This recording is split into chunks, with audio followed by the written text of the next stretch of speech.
Hello everyone, welcome to E student. आज जो हम चैप्टर स्टार्ट करने जा रहे हैं वो है केमिकल काइनेटिक्स। तो इस केमिकल काइनेटिक्स चैप्टर का ये एकदम ही प्रिलिमिनरी जो कॉन्सेप्चुअल जगह है तो वो आज हम डिस्कस करेंगे। उसके बाद हम फर्दर प्रोग्रेस में जाएंगे जहाँ पर हम डिफ़िकल्ट जो कंसेक्यूटिव रिएक्शंस, अपोजिंग रिएक्शन, ऐसे जो रिएक्शंस होते हैं कि जो एंजाइम काइनेटिक्स है उनके बारे में डिस्कस करेंगे। तो आज हम बेसिकली एकदम प्रिलिमिनरी जो शुरुआत की जगह है वो सब डिस्कस करेंगे। जैसे कि ये जो हम काइनेटिक्स वर्ड बोल रहे हैं ये बेसिकली होता क्या है। तो काइनेटिक्स वर्ड का मतलब हम केमिकल रिएक्शन जितने हमने आज तक पढ़े हुए हैं तो हमने बस ये पढ़ा है कि ये रिएजेंट्स है जो रिएक्ट कर रहे हैं, उसके बाद एक कुछ प्रोडक्ट फॉर्म हो रहा है। तो बेसिकली जब हम काइनेटिक्स में पढ़ेंगे जो कि फिजिकल केमिस्ट्री के अंदर होता है तो उसमें हम देखेंगे कि ये जो हमने रिएक्शन पढ़ा है तो वो टाइम के साथ उसका प्रोग्रेस कितना हो रहा है, मतलब रिएक्टेंट का अमाउंट कितना कम हो रहा है, प्रोडक्ट का अमाउंट कितना बढ़ रहा है, कब इक्विलिब्रियम रीच करेगा, ये सब चीज़ें हम काइनेटिक्स के अंदर पढ़ेंगे। तो चलिए स्टार्ट करते हैं। तो फर्स्टली हम रेट ऑफ रिएक्शन क्या बोलते हैं जो हमको पढ़ना है। बेसिकली हम जितना डील करेंगे जो काइनेटिक्स है बेसिकली रेट ऑफ रिएक्शन के बारे में ही हम बोलेंगे। तो ये रेट ऑफ रिएक्शन चीज है क्या। रेट ऑफ रिएक्शन हम बोल सकते हैं जो विथ प्रोग्रेस ऑफ रिएक्शन हमारा प्रोडक्ट का अमाउंट कितना बढ़ रहा है और रिएक्टेंट का अमाउंट कितना कम हो रहा है, that is change in concentration of reactant or product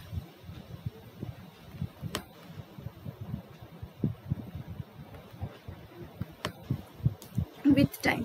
that is हम मैथमेटिकली इस चीज को ऐसे लिख सकते हैं, rate of reaction is equal to change in concentration divided by time taken।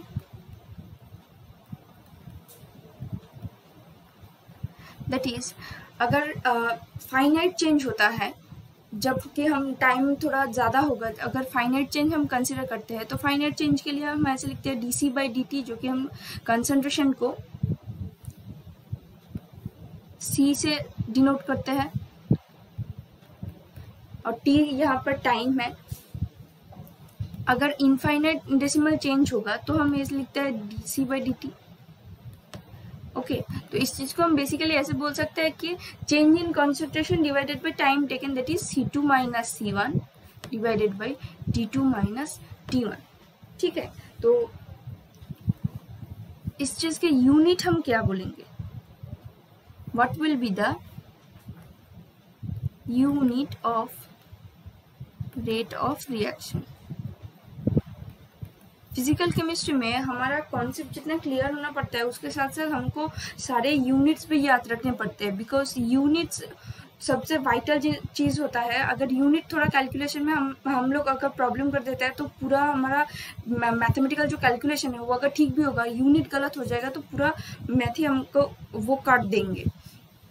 तो unit of rate of reaction will be, हम कह सकते हैं concentration divided by time. Therefore concentration का कितने सारे यूनिट हमने आज तक पढ़े हैं, कॉन्सेंट्रेशन हमने ये सब देखा है तो हम इस चीज को ऐसे बोल सकते हैं concentration into time inverse.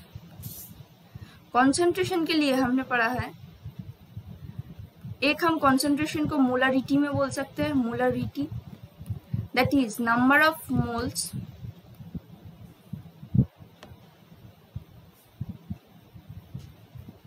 divided by volume of solution in liter, volume of solution in liter, that is mole per liter।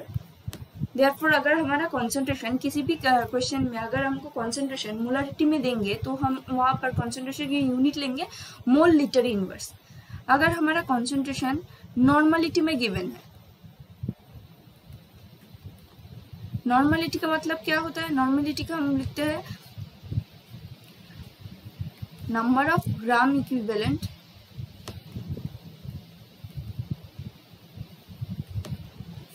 divided by volume of solution in liter।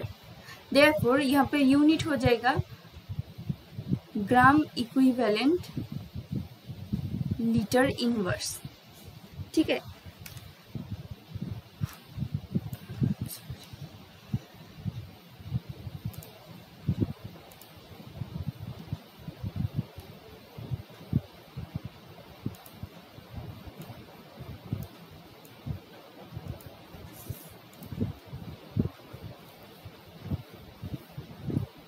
उसके बाद अगर हमारा कॉन्सेंट्रेशन मोलालिटी में देंगे, एक था मोलारिटी फर्स्ट का जो हमने पढ़ा था मोलारिटी, और अगर ये मोलालिटी होता है number of moles present in 1 kg of solution. ठीक है जी, ठीक है, तो 1 kg ऑफ सोल्यूशन मतलब इसका यूनिट हो जाएगा मोल kg इनवर्स। ठीक है, अगर हमको कॉन्सेंट्रेशन मोलारिटी में देंगे तब यूनिट होगा मोल per litre mole litre inverse, normality में होगा तो ग्राम इक्विवेलेंट लीटर इनवर्स, अगर मोलालिटी में होगा तो मोल पर केजी इनवर्स। ओके, ये तो हो गया हमारा कॉन्सेंट्रेशन के जितने यूनिट है। अगर हमारा यूनिट अब टाइम का यूनिट हम देखें तो टाइम का यूनिट हम बोल सकते हैं सेकेंड हो सकता है, आवर हो सकता है, मिनट भी हो सकता है। इनको कंबाइन करने से हमको रेट ऑफ रिएक्शन का जो यूनिट है वो एक्चुअली मिल जाएगा। ठीक है, अभी हमारा रेट ऑफ रिएक्शन का थोड़ा हमने जान लिया।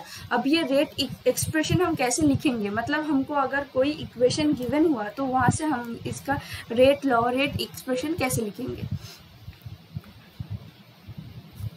ठीक है, तो इनिशियली हमने एक चीज़ छोटे क्लास में भी पढ़ा था और वो चीज़ हम थोड़ा रिकैप करेंगे, that is law of mass action. Law of mass action में हमने क्या पढ़ा था, जो रेट ऑफ इक्वेशन मतलब हमको अगर कोई केमिकल इक्वेशन गिवन होता है तो उसका रेट जो रिएक्टेंट का कंसंट्रेशन है, रिएक्टेंट के कंसंट्रेशन के साथ डायरेक्टली प्रोपोर्शनल होता है। ठीक है, तो हम ऐसे बोल सकते हैं rate of reaction is directly proportional to the concentration of reactants to the power n। यहाँ पे n क्या होता है, n बेसिकली जो कोएफिशिएंट होता है कंसंट्रेशन, जो रिएक्टेंस है, हम एग्जांपल्स करेंगे, जो रिएक्टेंस होता है, रिएक्टेंस का जो कोएफिशिएंट होता है वो उस कोएफिशिएंट को हम पावर में लिखते हैं। तो यहाँ पे ये n डिनोट करता है n is equal to order of the reaction.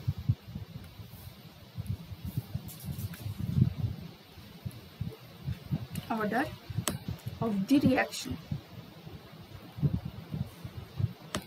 ठीक है, तो हम थोड़ा एग्जांपल्स करके देखते हैं। अगर हमको कोई इक्वेशन ऐसा गिवन होता है that is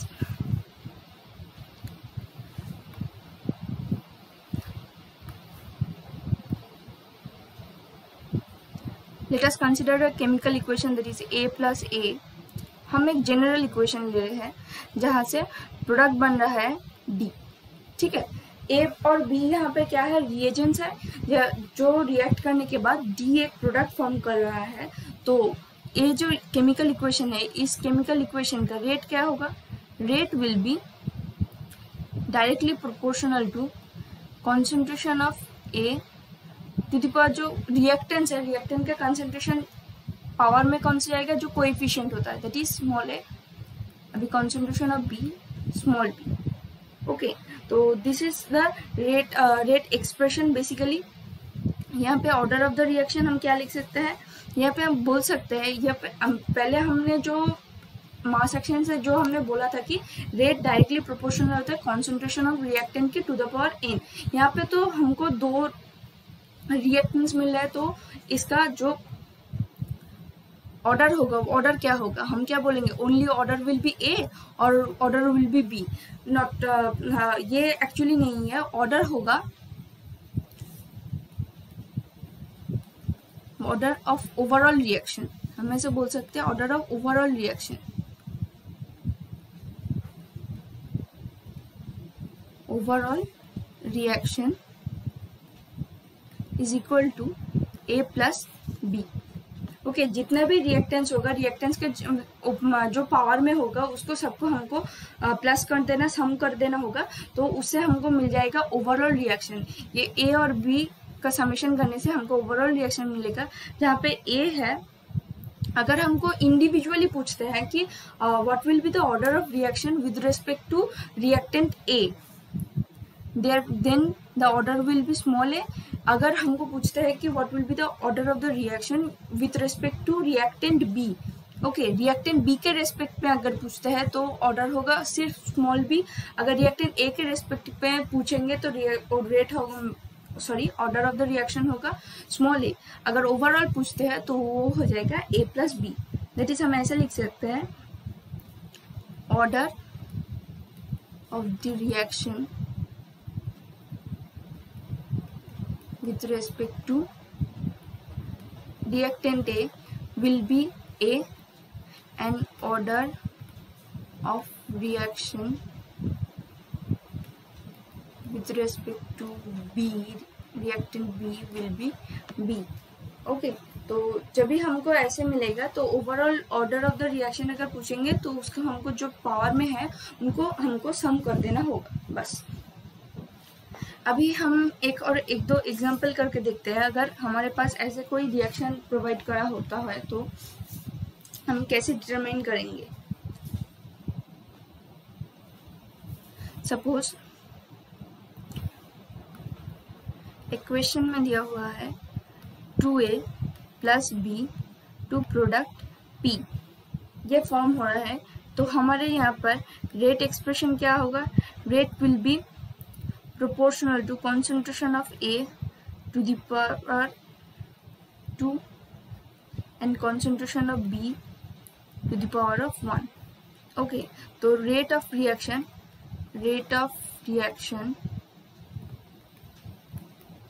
with respect to A will be 2 and rate of reaction with respect to B will be 1, and overall rate of reaction will be 2 plus 1, that is 3। this reaction will be third order reaction। okay, तो ऐसे हमको order of the reactions निकालना पड़ते हैं। अभी हम जो rate constant है, रेट कांस्टेंट के बारे में जानेंगे। तो बेसिकली ये जो हमने यहाँ पे देखा, ये तो था rate expression. Basically rate expression से यहाँ पे हम देख रहे हैं एक प्रोपोर्शनलिटी साइन दिया हुआ है। हम जब कोई इक्वेशन लिखेंगे तब हम इस प्रोपोर्शनलिटी साइन को उठाकर हमको एक प्रोपोर्शनलिटी कांस्टेंट लाना पड़ेगा, तो वहाँ से हमको मिल जाएगा रेट इक्वेशन। ये था रेट एक्सप्रेशन, अब हमको मिलेगा रेट इक्वेशन।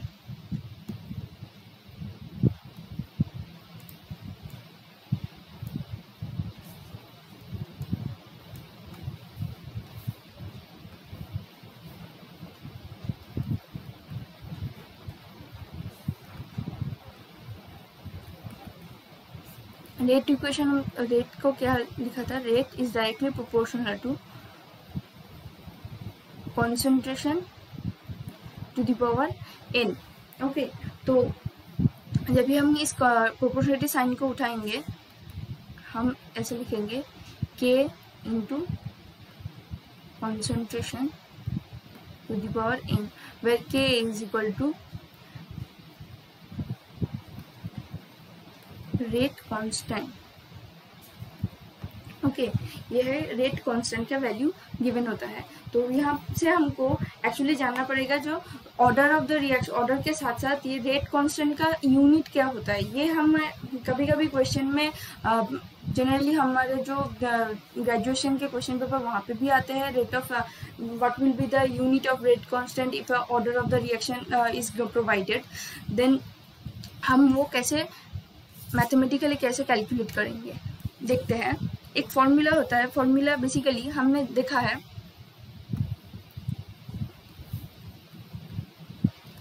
रेट को हमने क्या बोला था, रेट को हमने बोला था concentration divided by time.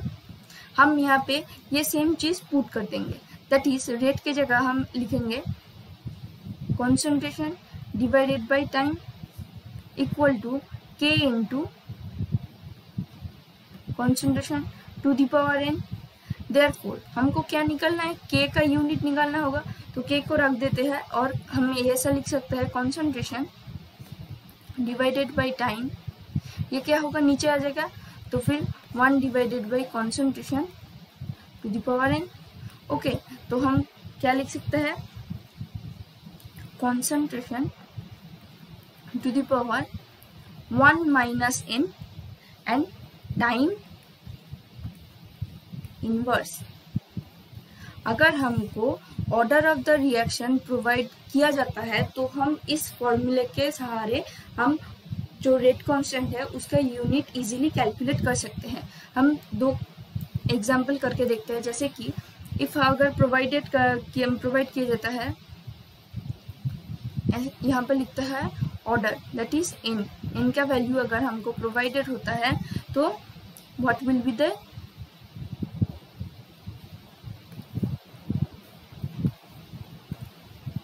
unit of k, that is what is k is basically rate constant। okay, तो अगर हमको n is equal to 0 that is 0 कोई रिएक्शन अगर 0 ऑर्डर रिएक्शन होता है, ठीक है, 0 ऑर्डर रिएक्शन के टाइम हम क्या बोल सकते हैं, k is equal to concentration to the power 1 minus n के जगह हम 0 पुट करेंगे that is 0 and time inverse. ठीक है, तो यूनिट हो जाएगा मोल लीटर इनवर्स। हम जनरली जो मैथमेटिकल कैलकुलेशंस करते हैं वहाँ पर हमको जो कॉन्सेंट्रेशन प्रोवाइड होता है वो कॉन्सेंट्रेशन जनरली मोलरिटी में ही प्रोवाइडेड होता है, तो हम मोलरिटी को भी कंसिडर करके चलेंगे, that is concentration is consider to be in mole per litre, that is molarity, therefore it will be mole per litre. Okay, तो मोल लीटर इनवर्स और साथ में क्या होगा, टाइम को अगर हम सेकेंड में लेते हैं, ये हम कंसिडर कर लेते हैं, टाइम को सेकेंड में लेंगे तो ये हो जाएगा सेकेंड इनवर्स। ठीक है, मोल लीटर इनवर्स सेकेंड इनवर्स। ये जो 0 ऑर्डर रिएक्शन है, इस 0 ऑर्डर रिएक्शन में हमारा जो रेट का जो यूनिट होगा और रेट कांस्टेंट का यूनिट एक यूनिक मतलब हम यहाँ पे एक यूनिकनेस है जो जहाँ पर कि rate of reaction and rate constant both दोनों का ही जो यूनिट होगा वो सेम होगा। अगर यहाँ पे हम रेट का यूनिट देखते हैं,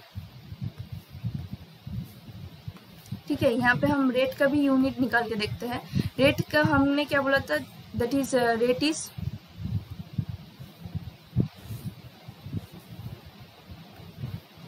rate equal to concentration divided by time, और हमने कॉन्सेंट्रेशन क्या लिया है, molarity that is mole litre inverse, आज टाइम लिया है सेकेंड में, therefore unit will be mole litre inverse second inverse. ठीक है, तो 0 ऑर्डर रिएक्शन एक ऐसा यूनिक रिएक्शन होता है जहाँ पर रेट और रेट कांस्टेंट दोनों के यूनिट सेम होता है, बिकॉज जो कॉन्सेंट्रेशन का जो पावर होगा वो 0 हो जाएगा, दैट इज वाई ये दोनों सेम हो जाते हैं। तो नेक्स्ट हम देखते हैं, next will be n is equal to 1 time हम क्या देखेंगे, n is equal to 1 means first order reaction. हम नेक्स्ट क्लास जो होगा, नेक्स्ट क्लास में हम ईच एंड एवरी जो ऑर्डर ऑफ रिएक्शन है उनके बारे में इलेबोरेटली डिस्कस करेंगे, उनका काइनेटिक्स देखेंगे, ग्राफिकल रिप्रेजेंटेशंस देखेंगे, वहाँ पे कैसे क्या क्या कैलकुलेशन करना पड़ता है, हाफ लाइफ टाइम, ये सब हम नेक्स्ट क्लास में डिस्कस करेंगे। तो जब n इज इक्वल टू 1 होगा that is first order reaction, therefore k will be concentration 1 minus 1, n के जगह हमको 1 पुट करना पड़ेगा, दैट इज 1 माइनस n था, तो हमने 1 माइनस 1 पुट किया और time will be inverse, therefore यहाँ पे 1 - 1 0, that is concentration to the power 0 हो जाएगा, तो क्या रहेगा, टाइम का ही रहेगा, तो ये हो जाएगा सेकेंड इनवर्स में। जो भी टाइम का यूनिट होगा दैट इज सेकेंड में होगा तो सेकेंड इनवर्स, मिनट में होगा तो मिनट इनवर्स, और आवर में होगा तो आवर इनवर्स। तो फर्स्ट ऑर्डर रिएक्शन एक ऐसा रिएक्शन है जहाँ पर जो रेट कांस्टेंट का जो यूनिट होगा वहाँ पर हमको कॉन्सेंट्रेशन का कोई टर्म नहीं मिलेगा, ओनली टाइम का जो टर्म मिलता है, ठीक है। तो nextly second order reaction, second order reaction में K is equal to concentration to the power 1 - 2 time inverse. Therefore, it will be concentration -1 time -1. That is mole liter inverse -1 and second inverse. It will be written as liter mole inverse second inverse. Okay. तो ऐसे ही हमको order of reaction अगर कुछ भी provide किया जाता है, generally हम अगर हमको के का यूनिट प्रोवाइडेड नहीं होगा, अगर कोई भी जो सम हमको गिवन होता है वहाँ पर अगर by chance any type of order of reaction is only mention, then rate of reaction हम कैसे निकालेंगे, तो यूनिट कैलकुलेशन के लिए हमको ये फॉर्मूला याद रखना पड़ेगा। ओके, तो एक और नेक्स्ट थिंग हम देखेंगे, ये तो देख लिया हमने रेट इक्वेशन को कैसे एक्सप्रेस करते हैं, अभी रेट लॉ को कैसे एक्सप्रेस करेंगे।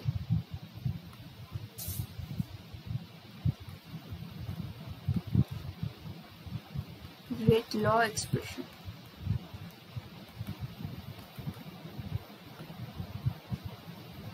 रेट लॉ को एक्सप्रेस करने के लिए हमको जाना पड़ेगा, हम जो रिएक्शन कर रहे हैं वहाँ पे रिएक्टेंट और प्रोडक्ट, बेसिकली जो रेट लॉ एक्सप्रेशन है वो हम रिएक्टेंट के टर्म पे भी कर सकते हैं, प्रोडक्ट के टर्म पे भी कर सकते हैं। हमको क्या याद रखना पड़ेगा, सिर्फ याद रखना पड़ेगा कि रेट क्या होता है, रेट होता है change in concentration divided by time taken.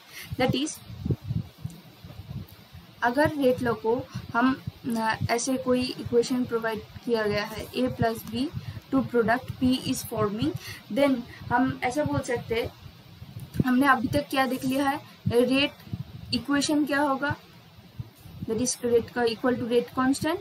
Reactant क्या होता है, रिएक्टेंट के active mass to the power, यहाँ पर स्टोइचियोमेट्री में 1 है तो 1 and b to the power 1। Okay, तो अभी जो रेट एक्सप्रेशन करेंगे, रेट एक्सप्रेशन होगा इफ इट इज कॉल्ड, अच्छा एक चीज देखिए, जो रिएक्शन होता है, रिएक्शन के स्टार्टिंग में जो रिएक्टेंस होता है वो एकदम ही सबसे ज्यादा अमाउंट पे हमको क्या मिलता है, रिएक्टेंस मिलता है। जब रिएक्शन स्टार्ट होगा तब तो धीरे धीरे रिएक्शन प्रोग्रेस के साथ साथ जो प्रोडक्ट का अमाउंट है वो इंक्रीज करेगा और रिएक्टेंट का अमाउंट जो है वो डिक्रीज करेगा। तो हम ऐसा बोल सकते हैं, जो फॉर्म होता है rate of formation, if we are asked about the rate of formation, तो फॉर्म क्या हो रहा है, प्रोडक्ट फॉर्म हो रहा है, तो फिर रेट ऑफ फॉर्मेशन जो होगा वो प्रोडक्ट के टर्म में होगा। अगर हमको पूछते हैं रेट ऑफ डिफॉर्मेशन और रेट ऑफ कंजम्पशन, ठीक है, डिफॉर्मेशन जिसका अमाउंट कम हो रहा है, किसका अमाउंट कम हो रहा है, रिएक्टेंस का अमाउंट कम हो रहा है, तो जो रिएक्टेंस होगा उसके टर्म में अगर हमको लिखना पड़ेगा तो हमको रिएक्टेंस के टर्म में लिखना होगा अगर डिफॉर्मेशन चाहते हैं तो। और कंजम्पशन, रेट ऑफ कंजम्पशन मतलब जो कंज्यूम हो रहा है, जो कंज्यूम होने के बाद जो फॉर्म बन रहा है वो नहीं, ठीक है। तो रेट ऑफ फॉर्मेशन अगर पूछते हैं,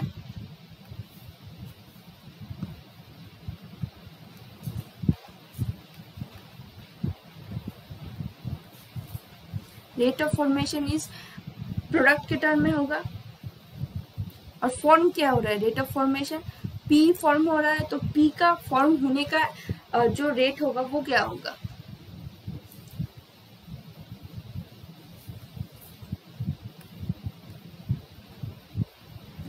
change in concentration of P divided by time taken. देखिए जो change in concentration of P है, अभी आप देखिए तो ये तो फॉर्म हो रहा है, तो ये टर्म हमको क्या मिलेगा, हम ऐसे बोल सकते हैं P2 - P1 divided by T2 - T1, ठीक है। तो अगर जितना टाइम प्रोग्रेस करेगा हम क्या देखते हैं कि प्रोडक्ट का अमाउंट इंक्रीज होता जा रहा है, therefore this P2 - P1 will be in positive. Okay, तो बेसिकली मेरा ये बोलने का रीज़न यही था, जब हम डिफॉर्मेशन का देखेंगे तब हमको समझना होगा कि वो टर्म अगर नेगेटिव में आएगा। यहाँ पर change in concentration of product, that is with time progress कितना प्रोडक्ट फॉर्म हो रहा है ये इंक्रीज ही होता जाएगा, तो ये term rate of formation always positive में आएगा। दैट इज हम इनफाइनाइट डेसिमल चीज़ों के लिए देखते हैं तो हम ऐसे लिख सकते हैं rate of formation of product is dp/dt, where P is the concentration, this is concentration of P, और rate of deformation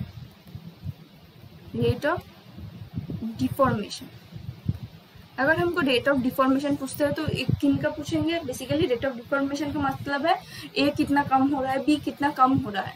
देखिए अगर फर्स्टली हम ए लिखते हैं तो that is change in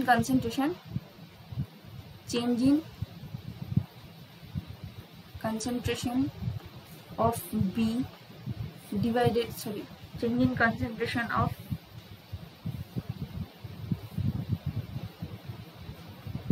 A divided by time taken। अगर हम यहाँ पे A2 माइनस A1 करते हैं,